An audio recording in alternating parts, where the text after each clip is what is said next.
When the House was suspended, we had just completed motion number 1. Prime Minister? Mr. Speaker, whereas is provided under Section 63(1) of the Public Finance Management Act, Cap 15.0 on the Act, that the Minister of Finance may, by an affirmative resolution of Parliament, borrow from a bank or other financial institution for the capital or current expenditure of government. And whereas it is further provided under Section 64 of the Act that money borrowed by the government must be paid into and form part of the consolidated fund.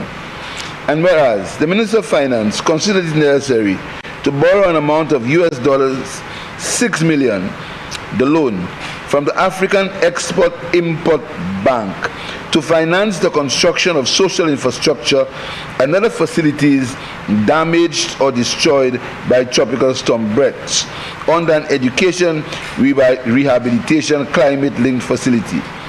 And whereas the loan is repayable in 7 years, commencing from the date of disbursement of the loan, inclusive of a grace period of 2 years.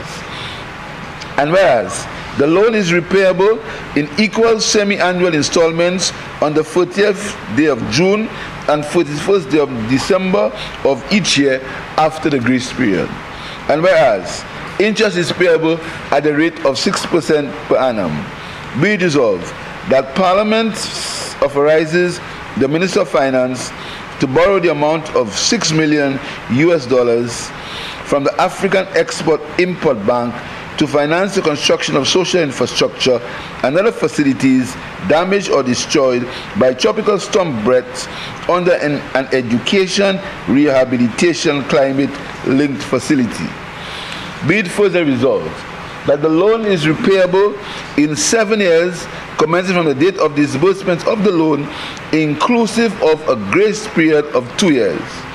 The loan is repayable in equal semi-annual installments on the 40th day of June and the 41st day of December of each year after the grace period. Interest is payable at a rate of 6% per annum. Mr. Speaker, this motion is not simply a finance motion or financing mechanism, Mr. Speaker. It's a ideological shift, Mr. Speaker, and it also is a shift from a small island maintaining its old friends and seeking new ones. Mr. Speaker, this loan is from the African Export-Import Bank, Afreximbank Bank. And you may recall, Mr. Speaker, I came to this honorable house a few months ago and I asked the government, the honorable house, I asked the permission for me to sign on to membership of this bank, Mr. Speaker. And Mr. Speaker, when I did that, I made a point that it was the beginning of a South-South dialogue, where, as I repeat, we maintain our old friends, but they look for new ones, Mr. Speaker. And St. Lucia is one of the first countries to sign this agreement because St. Lucia was aware that in our external affairs posture, we had to look to the south so we can get some increased support and help for our country, Mr. Speaker. And CARICOM signed on into agreement with the same bank for $1.5 billion for aid in loans and grants to the countries of CARICOM, Mr. Speaker. And Mr. Speaker, very quietly, St. Lucia went about his business, Mr. Speaker, and I want to thank the officials of the Ministry of Finance, Mr. Speaker, the Director of Finance, and the staff of the Ministry of Finance, Mr. Speaker, for the expeditious manner in which they worked on this facility, Mr. Speaker. So today, St. Lucia, if not the first, is one of the first countries, if not the first, but is one of the first countries, Mr. Speaker, to benefit from a loan from our brothers in Africa, Mr. Speaker. And we make no bones, we're not afraid to say, Mr. Speaker, it's from our brothers in Africa, Mr. Speaker. because this is part of our heritage. It's part of our history, Mr. Speaker. And as we try to deny it, and try to circumvent it, and try to do all kinds of things, Mr. Speaker, our heritage, our history of all the peoples of the region started, and part of that history, Mr. Speaker, comes from Africa. And Africa has some of the world's fastest developing countries, Mr. Speaker. Only what you hear about Africa from some sections of the press, Mr. Speaker, is bad news. That's all you hear is bad news. All you hear is news of wars, etc. Africa has its problems, Mr. Speaker, but there are many good things happening in Africa. And the African Export-Import Bank, Mr. Speaker, is one of the good things that happen in Africa, Mr. Speaker. And we are going to be increasing our work with the bank, Mr. Speaker, because the bank has a payment system that we are trying to see if we can get officials of the Ministry of Finance are working on it, so you can use that payment system, Mr. Speaker, to help us with some of the issues we have in international payments, Mr. Speaker. Some time ago, we came to this honorable house, Mr. Speaker, and we asked for us to be able to do some repairs for Hurricane Brett, Mr. Speaker. And you may have heard that some time ago, the opposition was blaming me for the hot weather. They blamed me for the heat. They blamed the Labour Party for the heat, Mr. Speaker. But we know that climate change is a real situation. Climate change is real, Mr. Speaker. And after Hurricane Brett, it was never a hurricane, it was a storm. Fortunately, it did not become a hurricane. It was a storm, Mr. Speaker. There was damage to some of our schools, and we had to come here to go into the contingency fund to borrow $2 million, Mr. Speaker, to borrow $2 million, or to use $2 million from the contingency fund, because we wanted to follow the Public Finance Management Act. We never quoted clauses that did not exist in the Public Finance Management Act. The Public Finance Management Act is clear as to how you deal with the contingency fund. It's very clear. So we came to Parliament, and we may have to come to Parliament again for a supplementary budget to deal with some of the issues that, some of the expansion, some of the issues in the economy that we do not cater for. Some things that we don't cater for, some things we have to do, may have to do something in the youth economy, etc. We'll come back. We will have the maturity and the honesty to come back in this honorable house and say that we may need a supplementary budget, Mr. Speaker. We're not going to make any excuses. We're not going to look for any clauses that didn't exist in the Public Finance Management Act. We're not going to that, Mr. Speaker. So this loan of $6 million is for rehabilitation of school infrastructure and other facilities damaged or destroyed after tropical storm Brett, Mr. Speaker. And it's under an education rehabilitation climate-linked facility from the African Export Bank, Mr. Speaker. Mr. Speaker, after the storm and from the stock taken by the Ministry of Education, 21 schools were damaged. 21 schools were damaged, Mr. Speaker. The damage included minor things like damage to the roof coverings, but some are major, Mr. Speaker. Roof frame collapse, ceiling damage, water penetration, broken windows, and disruption in electricity supplies, Mr. Speaker. Mr. Speaker, the school plant in St. Lucia, a lot of it is old, and a lot of it needs repair and maintenance, Mr. Speaker. And we admit that. We admit it, Mr. Speaker. A lot of it maintains. But fact is, Mr. Speaker, for the money that is allocated to school plant repairs, we try to ensure that we get value for money, Mr. Speaker.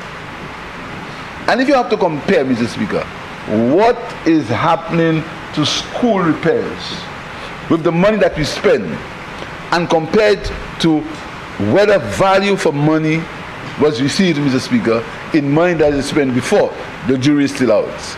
And that is why we moved, when we were in government, we tried to get synergies and we tried to get benefits from moving school repairs from the Ministry of Education and the Ministry of Infrastructure, where the core competency of the Ministry of Infrastructure is in repairs, is in infrastructure, is in buildings. So remove the unit from the Ministry of Education and allow the Ministry of Education to deal in its core competencies. That's education. So we took the burden of school repairs from them and we moved it to the Ministry of Infrastructure, where there were all the experts, all the engineers, all the business specialists, Mr. Speaker. But again, Mr. Speaker, for reasons best known to the powers that be at the time, or probably it might be a way to rebalance the cabinet, to rebalance the powers in the cabinet, Mr. Speaker, because you know, some of these cabinets, there is a lot of power play and power balancing. The repairs were taken away from the Ministry of Infrastructure and were placed back in the Ministry of Education. And it was said that $10 million was spent in the Ministry of Education that year to repair schools, Mr. Speaker. And Mr. Speaker, there is a myth that is being said, that we said that we only spent $1,000 in school repair, $1 million in school repairs. Mr. Speaker, you know, these things are repeated. The $1 million that they speak about is basically cash that is, I think it's $10,000 that we gave to each principal to pay for liquor things, to buy a lock, to buy liquor things, $10,000 which each principal accounted for. But to tell the public that we spent $1 million in school repairs is not true. The estimates are there the estimates are clear to show what we spent. But you know, they perpetuate these lies. $1 million in school repairs. That $1 million, each principal was given, I think, $10,000 or something for liquor expenses. So we always spent more than $1 million in school repairs. We always spent $1 million in school repairs. But what we're doing now, Mr. Speaker, is that we are dedicating $6 million for school repairs, US dollars for school repairs. $6 million, Mr. Speaker, for school repairs. $6 million US dollars, Mr. Speaker. And these schools, Mr. Speaker, 16 schools, 16 out of the 21 schools that were damaged are going to be repaired. 16 of the schools, Mr. Speaker. And again, Mr. Speaker, we do not build schools or we do not repair schools according to constituency. And the Minister of Education will be clear about it, Mr. Speaker. There are schools, I'll give you an example. The Enchipo Secondary School, Mr. Speaker. Some of my colleagues went to the Enchipo School, Mr. Speaker. There is a block in that school that is basically a hazard. But you know why, Mr. Speaker? Because it's perceived that if you repair the Enchipo school, when they don't even think these things out. St. Lucia has no zoning. So that doesn't mean that children who go to that school are from Castries East. They are from all over the country. Because St. Lucia has no zoning. If St. Lucia has zoning, the only school that is zoned is the Bishop Garcia School, Mr. Speaker. And I want to announce today, I am building a brand new kitchen in the Bishop Garcia School. A brand new kitchen. I don't want your applause. Hold it for yourself. I am building a brand new kitchen, Mr. Speaker. A brand new kitchen in the Bishop. That's a school that impacts my constituency. But the Enchipo school, people are from all over the country, they refuse to fix it. And when they go in, and when they were doing their house to house, Pierre fixing the Enchipo school, refuse to do it. But thankfully, we are going to begin repairs on the Enchipo school because of that facility, Mr. Speaker. And again, the Enchipo school is going to benefit people island-wide. So, Mr. Speaker, we are going to repair 16 out of the 21 schools, Mr. Speaker. And, Mr. Speaker, I want you to note that the interest rate on that loan is 6%.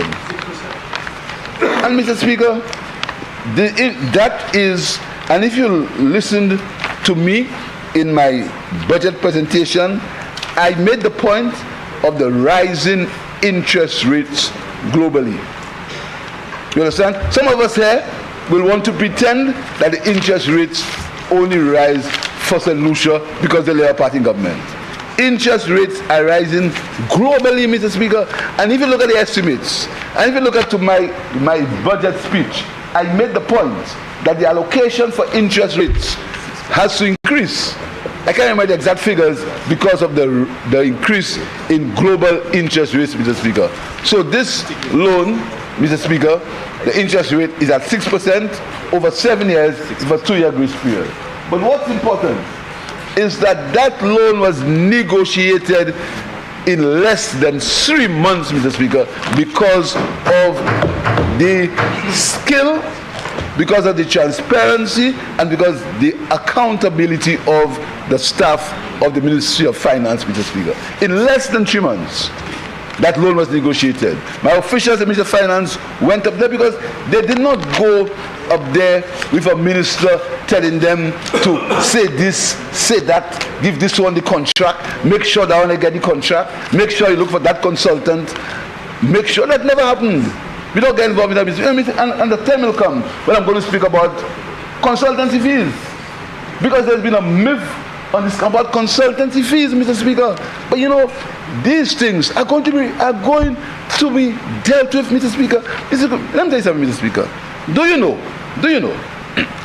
that in the World Bank projects, there is a particular line for consultancy fees? But the World Bank has said that these consultancy fees, the consultants have to be tendered. The consultants have to be tendered, and the consultants are chosen by a tendering process. Do you know? The World Bank says that if you do not want these fees tendered, you must pay it from your own money. Pay for your money, do what you want. Your money, do what you want with it. Just like the QAT roads. You build the road, so you must tender it. The government said that they will pay the consultancy cost fees themselves just to choose their own consultants. And I will not tell you because it's not my style. I do not come in here and mention private citizens' name. I don't do it. I don't deal with politicians. No one can ever accuse me in my public life of ever mentioning any private citizen's name on any platform. I don't get involved in that. You never hear me attack peers or public servants or police. You never hear me say that the commissioner of police was not good. She's not fit to say that. We don't get involved in that. You'll never hear me say that. And I want you to fact check me. I've never called a public servant's name in my political career. I don't get involved in that. I deal with politicians. Politicians. That's what I deal with. And politicians can deal with me. You understand? So they wanted, what they said is that they remove consultancy from the tendering process and they choose the consultants themselves instead of allowing you to tender to give somebody else a fair chance. And talk about consultancy fees, compare health and security levy with consultancy fees. That's where you go in.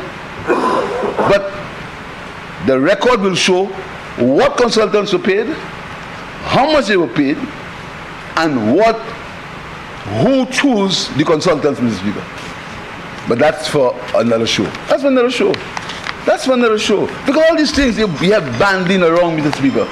All these things we have banding around, Mr. Speaker. These things will come to light. They'll come to light. So, Mr. Speaker, the loan, as I said, is at 6%. But what's important, Mr. Speaker, is the $6 million loan will trigger off the possibility of grant funding of $2 million US from the Global Partnership for Education, GPE, which would otherwise have not accessed if we didn't get that loan, Mr. Speaker. Mr. Speaker, with the grant, if we get a grant of US $2 million, Mr. Speaker, the grant the grant will increase the facility, Mr. Speaker. So we hope increase the facility to $8 million, Mr. Speaker. So we hope that we can get that grant, Mr. Speaker. Mr. Speaker, the $12 million will also increase the country's debt portfolio, but we believe that once we are borrowing to improve the quality of life of the people, that borrowing is necessary. We will always borrow when we have to improve the quality of life of the people of St. Lucia, Mr. Speaker. So this $6 million for the rehabilitation of schools, Mr. Speaker, is a worthwhile project. It's worthwhile because our children will get educated in better surroundings, Mr. Speaker. And talking about education, Mr. Speaker, the cabinet working with, and the Minister of Education will expand. The cabinet, Mr. Speaker, we have taken a position that there should be one university graduate or one higher education trained person in every household, Mr. Speaker. And the cabinet, with the help of the Caribbean Development Bank, we've just approved a $3 million facility, Mr. Speaker, to work to be used as a guarantee for people who don't have the income or who can't afford to send their children for higher education. So they do not have the assets, they don't have the security to send their children for higher education. Because we do not believe that poverty should stop you from being educated. We don't think that because you can't afford, because you can't afford to go to school abroad, Mr. Speaker, because you can't afford to go to school abroad, that you should not be educated. So if that facility of $3 million is going, and the minister will expand, will be used to help people who cannot afford, who don't have the security, who don't have the name to be able to go to school abroad. It will help them to go to school to get educated, Mr. Speaker. So very soon we'll be coming to this honorable house, to ask the honorable house to support the government in this $3 million facility, Mr. Speaker. That is what you call doing things for the less fortunate people. Educating them, exposing them to higher education, Mr. Speaker. That's what it is.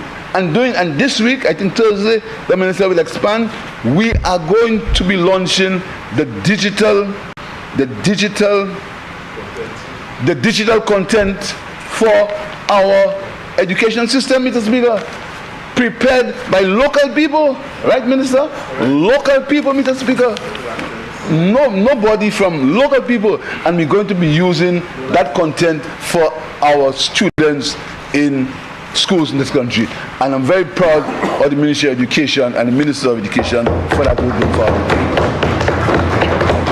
So, Mr. Speaker, our record on education is clear. You can see what we've done. You can trace our progress as far as education is concerned.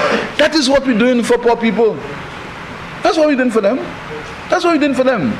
We're helping them. Because each one of us, Mr. Speaker, we benefited from higher education. We benefited. And we want our children to do better than us.